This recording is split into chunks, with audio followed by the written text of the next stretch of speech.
आता पाहूया टॉप 9 राजकीय बातम्या। उद्धव ठाकरेंनी रामरक्षाची 2 पानं तरी वाचून दाखवावीत। मुख्यमंत्री फडणवीसांचा टोला। राम मंदिर दानचोरी प्रकरणाच्या विरोधात 18 तारखेला ठाकरेंचं नागपुरात रामरक्षा पठण। एवढीच अपेक्षा आहे की त्यांनी किमान 2 पानं तरी रामरक्षेचे वाचावे। राजकीय आंदोलन रामाच्या नावाखाली करणं योग्य नाहीये। मागच्या वेळेस ते रामरक्षा वाचू शकले नाहीत। मी देखील त्यांची तयारी असेल तर त्यांच्यासोबत रामरक्षा म्हणायला तयार आहे। जो राम का नहीं वो किसी काम का नहीं, आता उद्धव ठाकरेंना समजलंय। ठाकरेंना उशिरानं सुचलेलं शहाणपण। राम मंदिर दानचोरी प्रकरणी ठाकरे सेनेच्या रामरक्षा आंदोलनानंतर उपमुख्यमंत्री शिंदेंची टीका। सुचलेलं शहाणपण म्हणावं लागेल। त्यांचा नेहमीच सगळ्यांना बाहेरून पाठिंबा असतो, घरातून पाठिंबा असतो। तुम लढो हम कपडा संभालताय। आणि एक मन आहे, बुडाला जळतंय आणि डोंगरावरची आग विझवायला पळतंय, अशी उबाटाची आता अवस्था झालेली आहे। नागपूरमध्ये 18 जुलैला रामरक्षा पठणासंदर्भात खासदार संजय राऊतांचा फोन आला होता। रामनगरमधील राम मंदिराचे अध्यक्ष रवी वाघमारेंची माहिती। रामरक्षा पठणाला विरोध नाही, मात्र परिसरात राजकीय घोषणाबाजी भाषण करता येणार नाही, अशी सूचना केल्याची माहिती। संजय राऊतांचा काल फोन आला की त्यांना म्हटले की माझा नंबर कुठून मिळाला, तर म्हणे काकासाहेब तुमचा नंबर मला मिळू शकतो, अत्यंत अरबीने बोलले ते, आणि तुमचं सहकार्य हवं म्हणे। तर रामरक्षा म्हणण्याकरता कोणाची परवानगी घ्यायची काही गरज नाही आहे। उद्धवजी येतील, रामरक्षा म्हणतील, आणि नंतर जो कार्यक्रम आहे तो म्हटलं तुम्ही मंदिर परिसराच्या बाहेर घ्या। मी राजीनामा देणार नाही, ट्रस्टसोबत उभं राहण्याची हीच खरी वेळ। श्रीराम मंदिर ट्रस्टचे अयोध्याचे कोषाध्यक्ष स्वामी गोविंददेव गिरी महाराजांकडून भूमिका स्पष्ट। माझा राजीनामा देण्याचा विचार नाही। सगळीकडे आलेली बातमी खोटी आहे आणि ती कुणीतरी खोडसाळपणानं पसरवलेली बातमी आहे।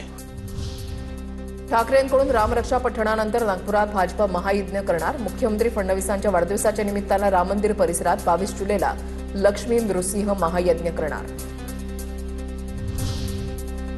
हा प्रत्युत्तर देण्याचा विषय आहे का? हे लोक लुटीचं समर्थन करतायत का? भाजपच्या महायज्ञावरून संजय राऊतांचा सवाल। सरसंघचालक मोहन भागवतांनी याचं बौद्धिक घ्यावं, असाही निशाणा। प्रत्युत्तर द्यायचा कार्यक्रम आहे का? याचा अर्थ ते राम मंदिर लुटीचं समर्थन करतायत। खरं म्हणजे सरसंघचालक मोहनराव भागवत यांनी या लोकांचं बौद्धिक घेतलं पाहिजे। लाडकी बहीण योजनेमधील अपात्र लाभार्थ्यांच्या मुद्द्यावर तत्कालीन कॅबिनेटवर कारवाई व्हावी। राज्य बेकायदेशीर मार्गाने विकत घेतल्याचा हा प्रकार। संजय राऊतांचा हल्लाबोल। गरज पडल्यास कोर्टामध्ये जाण्याचा इशारा। तर मवियाच्या माध्यमातून यासाठी बोगस अर्ज भरले गेले, भाजपच्या नवनाथ बन यांचा आरोप। शिंदे कॅबिनेट, या संपूर्ण कॅबिनेटवर सरकारी पैशाचा अपहाराचा गुन्हा दाखल व्हायला पाहिजे। याला परदेशी भाषेमध्ये गुन्हा स्टेट कॅप्चरचा आहे। राज्य विकत घेणं गैरमार्गानं हा स्टेट कॅप्चरचा गुन्हा आहे। तुम्ही देखील महाविकास आघाडीमध्ये असताना लाडक्या बहिणीच्या योजनेसाठी फॉर्म भरण्यासाठी कॅम्प आयोजित केले होते। सर्वाधिक बोगस लाभार्थी हे उभाटा गटाच्या माध्यमातून भरण्यात आले असावेत। विनायक राऊतांची सून गिरिजा राऊतांनी घेतली मुख्यमंत्र्यांची भेट। मंत्रालयामधल्या भेटीमध्ये पत्राद्वारे निवेदन। तर पोलिसांनी चौकशीसाठी बोलावल्यास जाणार, माजी खासदार विनायक राऊतांचं वक्तव्य। अटकपूर्व जामिनासाठी अर्ज केल्याची माहिती। आमचा विश्वास असा पुढचं नाही, देवतेवर पण आहे। पुढचं असं म्हणणं की तुम्हाला पण चौकशीसाठी हा तिथे बोलवलं तर आम्ही जाणार ना। आम्ही दाखल केलेलं काय 23 तारखेला या ना शॉर्टमध्ये। Okay, thank you. दक्षिण मुंबईतील काळा घोडा परिसरातील आर्ट अव्हेन्यूचं सौंदर्यीकरण, सुशोभीकरणाच्या कामांचं मुख्यमंत्री देवेंद्र फडणवीसांच्या हस्ते लोकार्पण।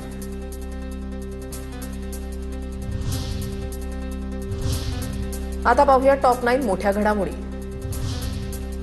पिंपरीच्या मोशी कचरा डेपो दुर्घटनेप्रकरणी एका अधिकाऱ्याला बेड्या। सुरक्षा अधिकारी विजय सपकाळचा शोध सुरू। तर प्रकरणामध्ये उच्चस्तरीय चौकशी समिती स्थापन। महिनाभरात प्राथमिक आणि 2 महिन्यामध्ये अंतिम अहवाल सादर करण्याचे आदेश। स्कूल बस आणि मॅनहोल दुर्घटनेप्रकरणी पालिकेचा अहवाल मान्य नाही। निष्पाप जीवाची किंमत फक्त 7 लाख आहे का? चौकशी समितीच्या अहवालानंतर महापौर रितू तावडेंचा संतप्त सवाल। विभागाचे जे अधीक्षक होते त्यांना त्या ठिकाणी जबाबदार धरणं गरजेचं होतं। या ठिकाणी तुम्ही अधिकाऱ्यांवरची जबाबदारी झटकताय आणि कॉन्ट्रॅक्टरला पण देऊन देऊन काय देत आहे 5 आणि 2 एकूण 7 लेखाचं, म्हणजे त्या बाळाची किंमत 7 लाख रुपये झाली. एक महापौर नाही ते एक आई म्हणून मला हे फार चुकीचा अहवाल वाटतोय. जनतेचा जीव इतका स्वस्त झालाय का? चेंबूरमधील झाड कोसळल्याच्या घटनेचा चौकशी अहवाल अत्यंत दुर्दैवी, संतापजनक आणि अमान्य. भाजपाच्या चित्रा वाघ यांची ट्विट करत प्रतिक्रिया. तर अहवाल म्हणजे निर्लज्जपणाचा कळस. अहवालामध्ये बऱ्याच गोष्टींकडे दुर्लक्ष करण्यात आलं. अहवालावर मनसे नेते संदीप देशपांडेंची प्रतिक्रिया.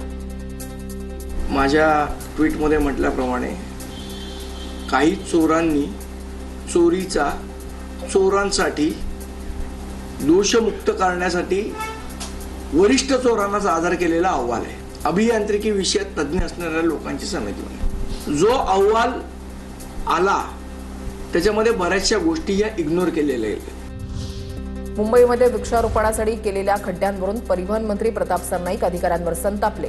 वृक्ष लागवडीकरता आधीच मोठे वृक्ष उभारले असतील, जागा निवडण्यात आली होती. 1 फूट अंतर असलेले खड्डे तयार करण्यात आले होते आणि यावरून केवळ कॅमेऱ्यावर दाखवण्यासाठी असे कार्यक्रम घेता का? सरनाईकांचा सवाल. सांगलीच्या ईश्वरपूरमध्ये अपात्र नगराध्यक्षांच्या भावाचं नगरसेवक पदही अपात्र. पवारांच्या राष्ट्रवादीचे नेते जयंत पाटलांना मोठा धक्का. नगराध्यक्षांचा भाऊ आणि नगरसेवक सुनील मलगुंडेंनाही अपात्र ठरवलं. कथित व्हायरल ऑडिओ क्लिप आधुनिक तंत्रज्ञानाचा गैरवापर करून तयार केली. व्हायरल ऑडिओ क्लिप प्रकरणावर खासदार धैर्यशील मोहिते पाटलांचं स्पष्टीकरण. तर धैर्यशील मोहिते पाटलांची चौकशी होणार. जयकुमार कोरेंची प्रतिक्रिया. आज सगळ्यात म्हणजे सत्ता असू नाही तर नसू सगळ्या अधिकाऱ्यांबरोबर मी आदरातिथ्यानेच बोललेलो आहे. मी इथून पुढेही बोलत राहणार. तंत्रज्ञानाचा उपयोग करून केलेल्या ह्या सगळ्या गोष्टी आहेत. माझ्यावर अतिप्रेम असलेल्या लोकांना मी कुठं ना कुठं सापडावं ही काय माझी अपेक्षा राहते. आमदार रवी राणा यांचा कृषी मंत्री दत्तात्रय भरणे यांना फोन. सोयाबीनचे पेरलेलं बियाणं बोगस निघाल्यानं यावर लक्ष घालण्याची मागणी. बियाणं कंपनीनं शेतकऱ्यांची नुकसान भरपाई द्यावी, राणांची मागणी. सोयाबीन बियाणं प्रकरणामध्ये 18 कंपन्यांवर कारवाईचा इशारा. 181 प्रकरणं न्यायालयामध्ये दाखल असल्याची माहिती. शेतकऱ्यांना तातडीनं बियाणं बदलून देण्याचे मुख्यमंत्र्यांचे निर्देश. शेतकरी कर्जमाफीला राज्यपालांची मंजुरी. 30 जुलैपूर्वी रक्कम वितरित होणार असल्याची माहिती.